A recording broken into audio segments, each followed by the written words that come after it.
Hi, everybody. Hi, everybody. I hope everybody is doing well.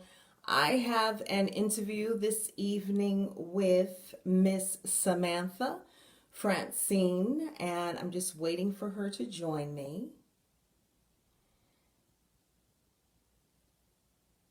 Okay.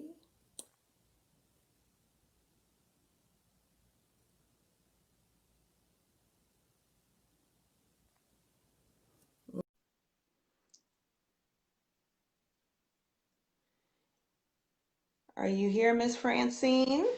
I'm Oh, here. goodness. How are you? I'm How you doing? good. I'm good. How are you? I'm wonderful, thank you. Thank you so much for joining me today. I'm so Yeah. super excited about um, interviewing you today because you have had some extraordinary week, huh? Yeah, it's been life changing. Yes, life changing. So Samantha is a young lady who was at a protest in Whitefish, Montana. And there was a photograph that was taken during the protests that ended up going viral, essentially. And I first saw you on CNN, and I knew I had to talk to you because what happened and what took place after was just really extraordinary. So, why don't you share with us how you ended up in the place that you were in and just tell us a little bit about Whitefish, Montana?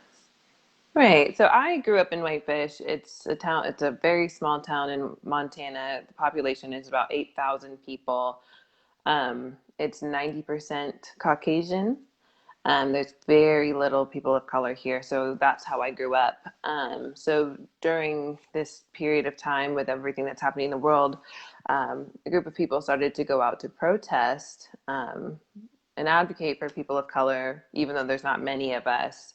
Sure. And so when the photo happened, we had been protesting for about 4 days out there, and this gentleman was upset, and he decided he wanted to come wreak havoc on our peaceful protest. Yes, and when you say wreak havoc, I mean really wreak havoc. He kind of just jumped right in the middle of you all and started yelling and screaming because he was upset that the protest was taking place. So he Right, was protesting the fact that you all were even protesting, right, right? exactly. Yeah, and at the time it was a very small group of you all. It wasn't a large group, correct? No, I mean, it was between 30 and 40 people. Yeah, a relatively small crowd. And so there is this amazing image of him, and he's like towering over you, and you're standing there looking, very small in comparison to him. And he is like staring down on you.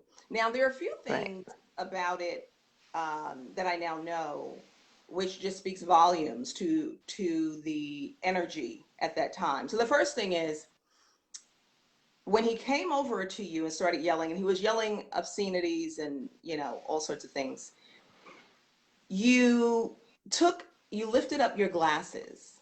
So right, most people, if someone was basically attacking them with their words, vicious words, and they're coming closer, the first thing someone would do is back up and kind of shrink from them. But right. that's not what you did. No. Tell us what you did. Tell us what you did. So I stood my ground. It was an interesting scenario. There was a lot of teenagers there, a lot of young people, and I'm 27. So I was at least a bit older than some of them. And when he approached, it kind of got chaotic really quickly, and I felt like I was just going to take in the situation. And then when he approached me, I just felt like I had to do something in that moment to stand my ground. And so I just, I kind of took my power and would not let him break that for me. Right. And so you lifted up your glasses and you stared directly in his eyes. Right. And why did you do that? What made you do that? Um, so when I was, so like I said, I grew up here in Montana, and when I was little, I had my mother was out of the picture. My father was a white man, and he grew up in the city, so he was used to racial issues. And so since I was a little girl, my dad always told us, my brothers and I, that no matter who or what the threat is, make sure you look them in the eye so they have to acknowledge that you're human. Um, and in that moment, those words kind of popped into my head and into my heart. And I just knew that that man wasn't seeing me as the woman that I am. I was just an object for him to project his anger on. And so when I lifted up my glasses, I made him see me. Right. And what did he say once you did that? Did he say anything? Did he change his demeanor at all, or no? Yeah, a little bit. I mean, he kind of finished his sentence and then he was done with me. He went on to he went towards the young teenagers after that. And at that point, the police showed up and escorted him out of the crowd. Right. And then you later found out his name is Jay Sutton, Snowden, Snowden. and Hmm. he was later arrested for disorderly conduct. Correct. And one of the things that I thought was really so smart of you all was that when he started yelling and screaming, you all started chanting what? What did you start chanting? The whole group. We all together started saying peaceful. Peaceful. Yeah, peaceful. Yeah. And on the video, when I hear it, it's almost like it sends chills because it's like, you all were peacefully protesting and Right. you were being met with, someone not being peaceful. And still Right. in the midst of it, instead of someone, kind of rising to his level of anger, you all just started chanting peaceful. Were you going to say something? Yeah. Oh, no, no. Yeah, you all just started chanting in unison, peaceful, peaceful, peaceful. So it was so beautiful in that moment. So you mentioned to me that you saw something in his eyes. What was that you saw in his eyes when you were looking at him? When I took off my glasses, it was almost like there was fear. And I don't know another word to use for it because it wasn't like he was like afraid, but it was as if when he had to acknowledge that I was a human, he didn't know what else to do.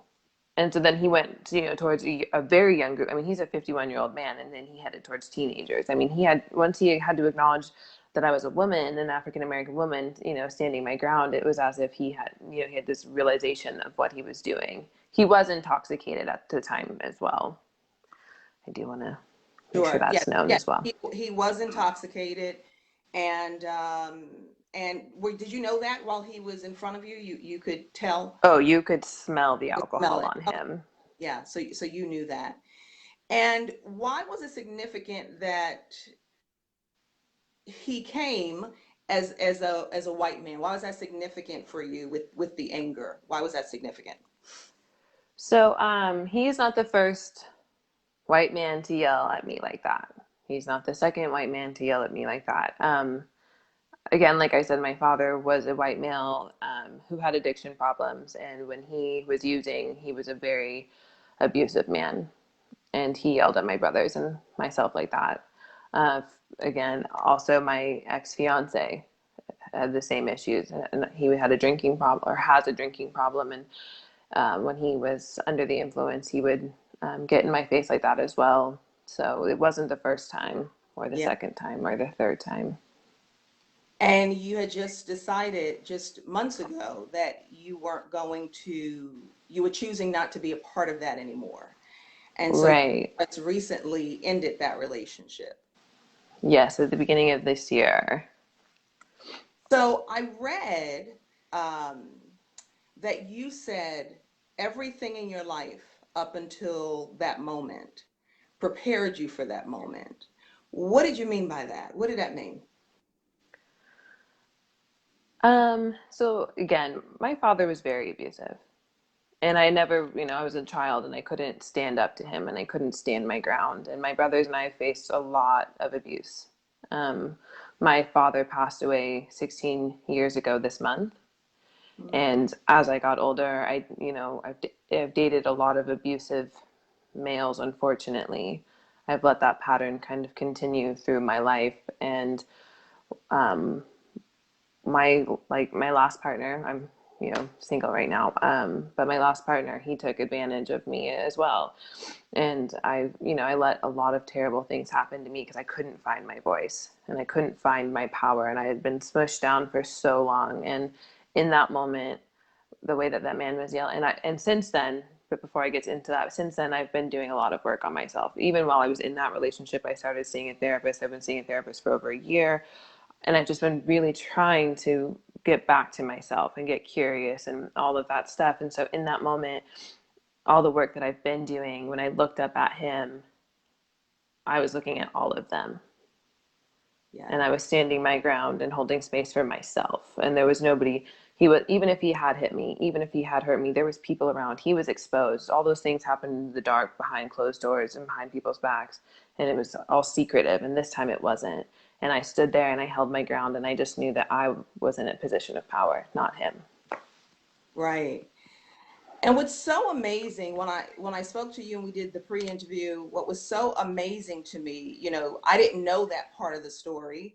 It hadn't come out in any previous interviews. And so when you told me that, it was like astonishing, because in the picture, in the photograph, you look so stoic and so courageous. And so to know that the reflection of your life just a few months before was so different, and in Yeah. that moment, right, in that moment, you chose to show up in a different way, in a new way, and step fully into that. I think that that was so powerful and really ultimately will be a defining moment in your life.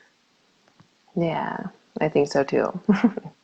You talked about when you were younger, because your mother was African American, is African American, and your dad was Yes. white, all of the discrimination that you were subjected to.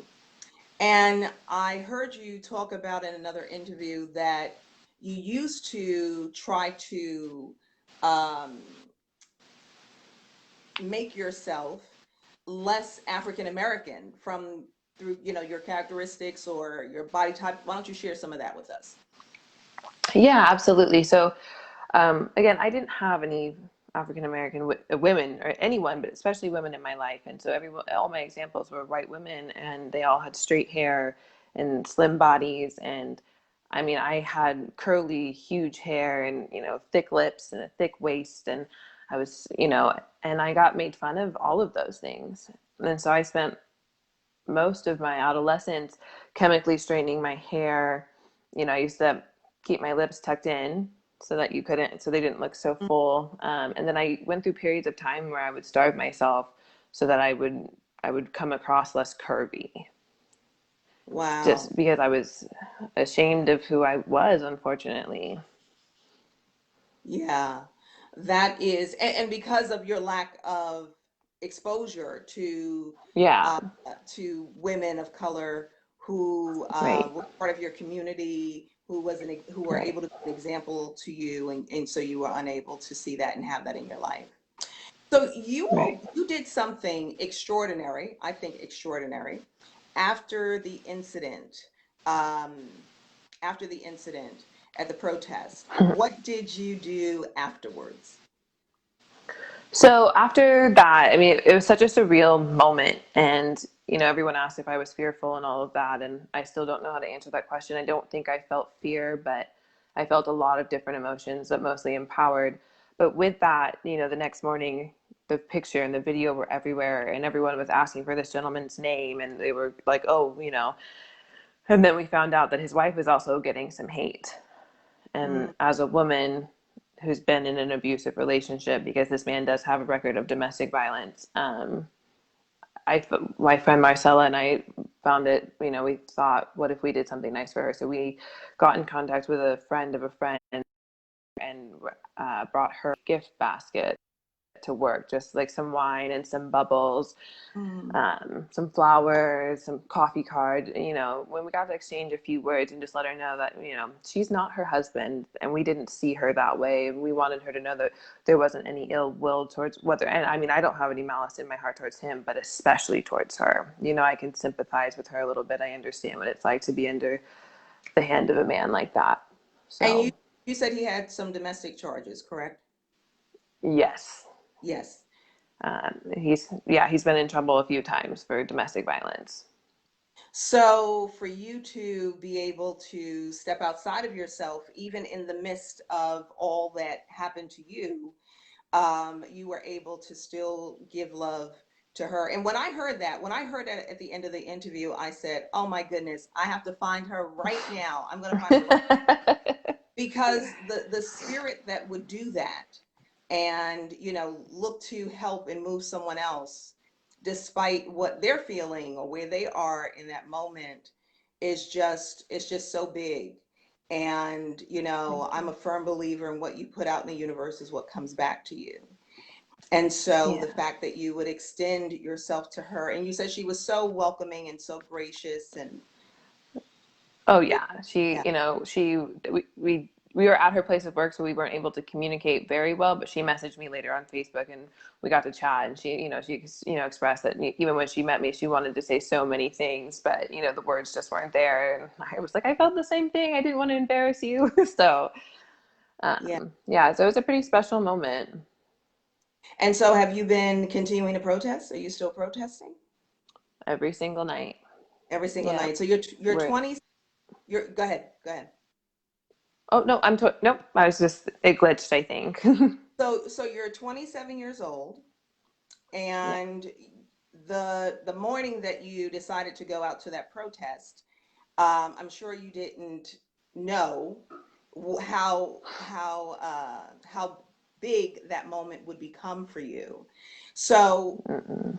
what is it, do you know what it is that you want to do with the rest of your life? You know, this is the first time that I don't have a man dictating the answer to that question. And the only answer that I can really give you is that I want to have purpose. And right now I have that. And while I'm in Whitefish, Montana, and as the people of color population is growing, I do want to be an example.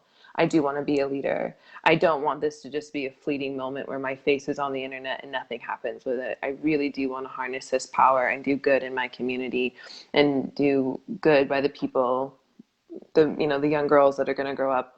I want to be an example. I want to, live out loud for sure. And let me just tell you that you are an absolute example, not just to the young people, but also to older people as well. And I'm so inspired by you. When I called you, or when I contacted you about talking with me, you said it would be an honor. That's what you said to me. Yeah. Well, my dear, thank you, but it is an absolute honor for me to have been able to even share this time with you. You are a true inspiration, and I am grateful that you've now stepped into your destiny. Thank you so much. You're welcome. Anything else you want to say? Anything else you want to share? Um, just watch out for our little town. I need to be held accountable. So, make sure we're doing big things over here. Absolutely. We'll be watching you. All right. Thank you. Bye bye. Thank you. Bye.